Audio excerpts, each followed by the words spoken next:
Oreo. Du biscuit modeste à l'empire mondial. Le mythe d'un simple biscuit devenu légende. New York. Dans une petite usine du quartier de Chelsea, un ouvrier ferme délicatement la boîte métallique d'un tout nouveau biscuit. 2 disques sombres, unis par une fine couche de crème blanche.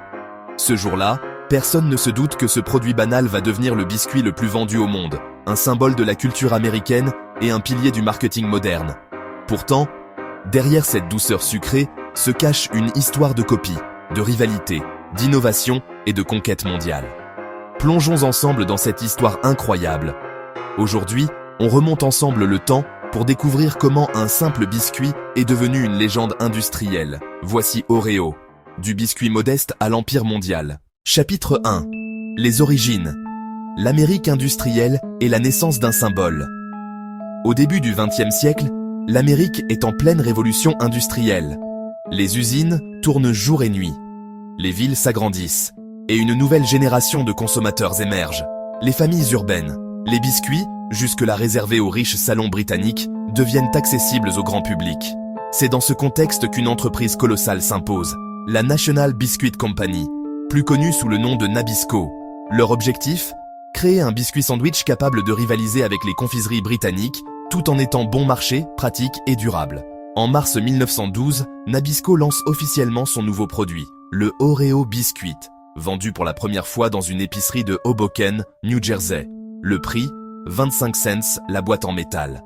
Une petite révolution à l'époque, mais ce que peu de gens savent, c'est que le concept n'était pas nouveau.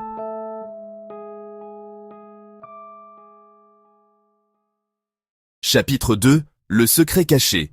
La copie d'un concurrent oublié. 4 ans avant Oreo, en 1908, une autre marque régnait déjà sur ce marché. Hydrox, le tout premier biscuit chocolat crème. Hydrox avait tout, le design gaufré, la crème blanche, la double couche de pâte. Mais Nabisco a décidé de s'en inspirer. Certains diront copie flagrante, d'autres amélioration du concept. Oreo, c'était le même principe, mais avec un marketing plus raffiné, un goût légèrement plus sucré et surtout un nom qui intrigue. Résultat, en quelques années, Hydrox disparaît des rayons, englouti par la puissance commerciale de Nabisco. Et Oreo prend le trône. Penses-tu qu'on peut encore parler d'innovation quand tout commence par une copie ? Donne-nous ton avis en commentaire. Chapitre 3. Le mystère du nom Oreo. Le mot Oreo intrigue depuis plus d'un siècle. Aucune version officielle n'a jamais été donnée par Nabisco. Plusieurs théories existent. Certains pensent qu'il vient du mot français « or », symbole de qualité et de prestige. D'autres évoquent le grec « oreo », qui signifie « beau » ou « parfait ». Et d'autres encore affirment que le nom a simplement été choisi parce qu'il est court, rond et facile à retenir, comme le biscuit lui-même.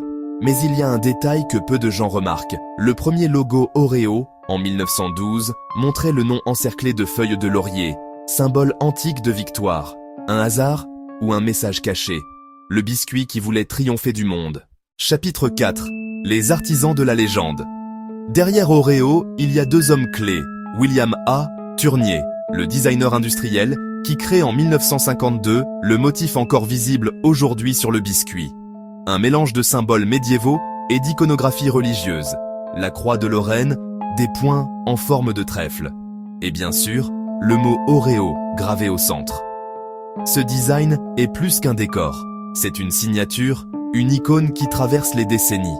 Et puis, il y a Sam Porcello, l'ingénieur alimentaire de Nabisco, détenteur de 5 brevets liés à la composition de la crème Oreo. C'est lui qui a perfectionné la texture, l'équilibre entre le sucre et la vanilline, et la résistance à la chaleur, un détail crucial pour l'exportation mondiale. Grâce à eux, Oreo n'est plus juste un biscuit, c'est une œuvre de précision industrielle.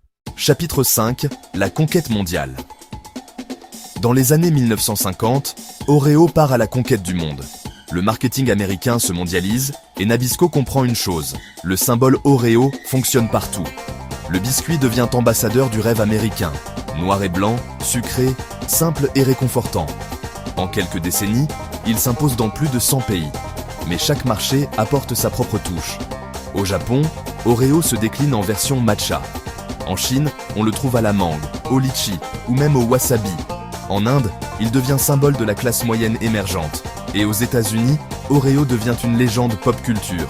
Films, pubs, collaborations, même Lady Gaga a sa version rose et verte. Oreo devient un langage universel, une émotion partagée. Question pour toi, si je te dis twist, lick, dunk, tu souris, non? Parce que tu sais exactement de quoi je parle. Chapitre 6. Crise et transformation.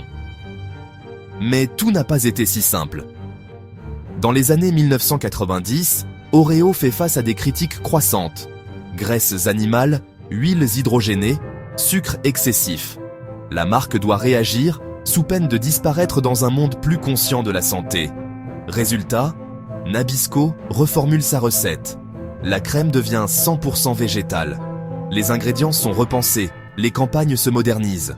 Puis vient le rachat par Kraft Foods en 2000 et plus tard, la création du groupe Mondelez International en 2012 qui détient toujours Oreo aujourd'hui.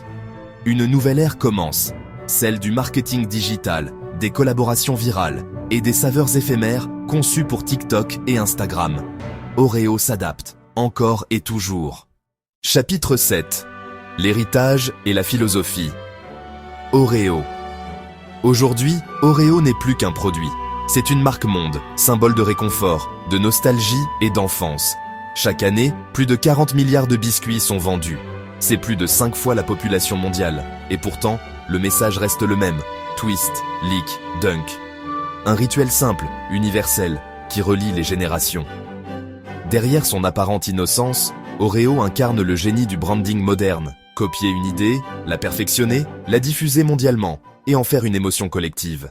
Alors, la prochaine fois que tu croques dans un Oreo, souviens-toi, tu tiens entre tes doigts l'histoire d'un siècle de stratégie, de design et d'adaptation.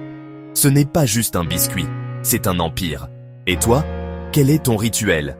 Tu le twistes? Tu le lèches? Ou tu le plonges? Dis-le dans les commentaires. Si cette histoire t'a captivé, laisse un like, abonne-toi et rejoins-nous pour le prochain épisode de Marques à succès, les origines. La chaîne a besoin de vous. Laisse le mot Oreo en commentaire si tu as regardé jusqu'à la fin et clique ci-dessus pour une autre histoire incroyable.